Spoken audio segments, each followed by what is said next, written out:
What's up, my comic book brothers and my comic book sisters from another mister? Today we're going to do a comic book review of Edge of Spider-Verse, issue number 2, brought to you by Rated Comics. Let's get to it. We begin this issue with the girls preparing for their concert in Earth 65 while Mysterio lurks in the shadows. Unbeknown to him, Spider-Gwen is on his trail and prepared for all this, and she looks like to bring him down once and for all. To avoid Mysterio's deadly gas, she wears a gas mask to this gas fight. Funny thing is, the fight is taking place where the girls are performing their concert. Spider-Gwen has had enough of Mysterio's games and smashes his helmet with her manicured fists. Well, at least I think they're manicured. What do you mean by that?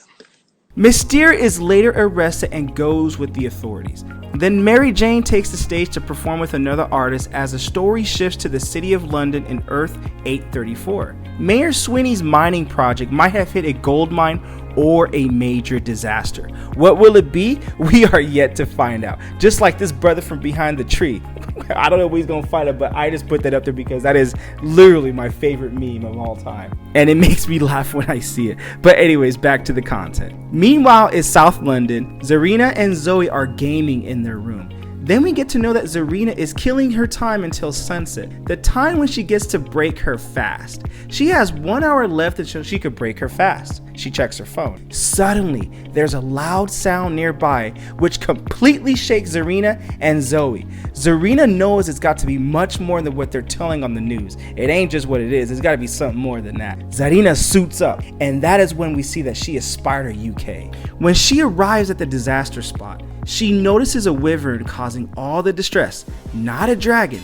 As the news said, the Brigadier who assists Spider UK, kind of like the Alfred to Spider UK, assists her in her missions, tells her to stand down and not to engage.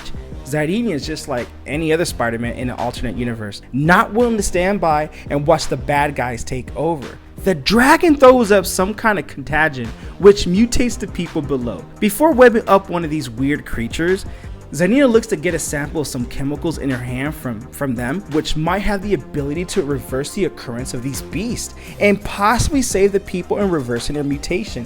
Very risky, but it's gotta be done. However, it seems a little impossible considering one of the creatures just got loose from their webbing. In between a big flash, a distraction which allows Zarina to escape from the creature, and unbeknownst to the creature, she has escaped into the sewers.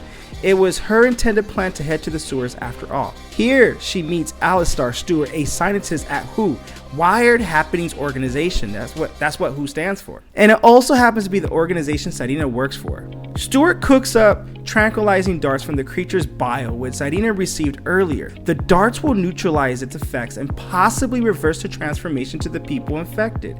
She then deals with the giant dragon and tries to shoot them with the tranquilizing darts. Although she misses, the dragon flies away and she is hopeful that her chance will come. Zarina has to exert more of herself to contain the dragon just because she is fasting, so she's weakened. Her silk glands aren't refilling fast enough, and she is operating at 50% of her capabilities. Just to give you an idea, at 100%, she could bench press 15,000 tons, which is 3,000 pounds. The dragon weighs 20,000 pounds, and operating at 50% means she could only bench 15,000 pounds. So she's got 5,000 pounds of excess that she has to figure out how to deal with. Bringing down the dragon might not be easy for Zarina because the dragon proceeds to fly toward the French church building without stopping. Zarina has to let go and improvise. She remembers something about spiders using Earth's electric field to fly. The portion of the charge thread which will provide the necessary lift, this method is called ballooning. Think of it like falling with style. She tries to land on the building right over the Fen Church building, but her landing is so bad that she falls face first. There, she meets Stewart's sister, who tells her that they will attract all those flying monsters toward them because that is the only way they could be taken down. Luckily, Stewart has applied a method where the darts will change into gas neutralizers, making Zarina and his sister's job easy. Or will it be as easy as it seems? Zarina then unleashes an electric jolt of more than 8,000 volts to bring down those beasts, and as the gas acts upon them, these beasts turn back to their original people that they were.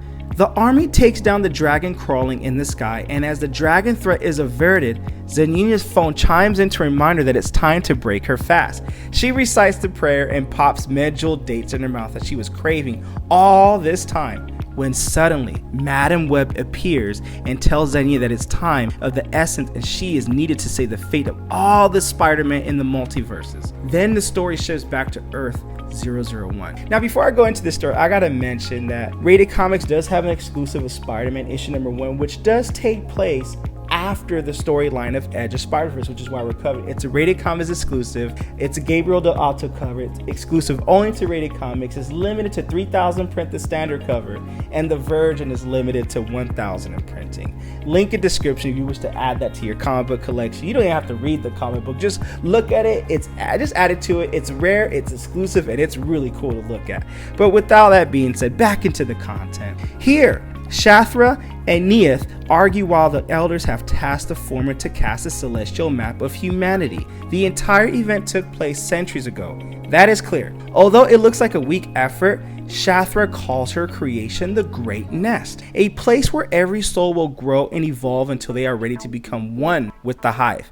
Neith, however, has her ideas of construction and starts creating a golden web on the trees in front of her. The two mothers come about and applaud Neith while they realize that Shathra might have been given a bigger responsibility that she could handle.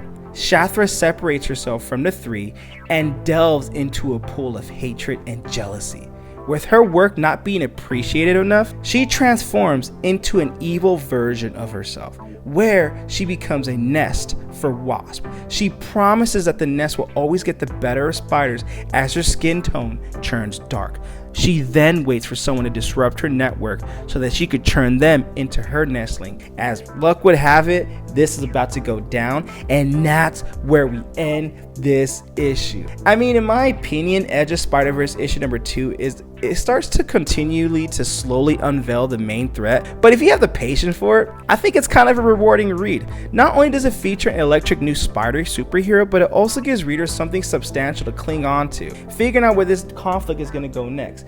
But then again, hey, I'm only doing this because I do need more Spider-Man content on the Rated Comics YouTube channel. And also, hey, we got a Rated Comics exclusive Spider-Man issue number 1, which takes place of the events after Edge of Spider-Verse. And if you ain't got to read it, just add that comic book to your comic book collection, but I'll stop with all that. But with all that being said, if you wish to add this comic book to your comic book collection, link in description. Support the art, support the industry. With all that being said, Edge of Spider-Verse issue number 2. What you guys think of the comic book? Comment below, let me know. And also, if you like the content we're throwing up, you know what to do. Don't be shy and don't be stingy. Here at Rated Comics, we do awesome comic book reviews, comic book related content with the occasional comic book giveaway. And also, this review is sponsored by coffee, so if you'd like to buy your boy a cup of coffee, link in description. But the greatest compliment you guys can do is like the video and subscribe to this channel. Thank you again for watching. Until next time.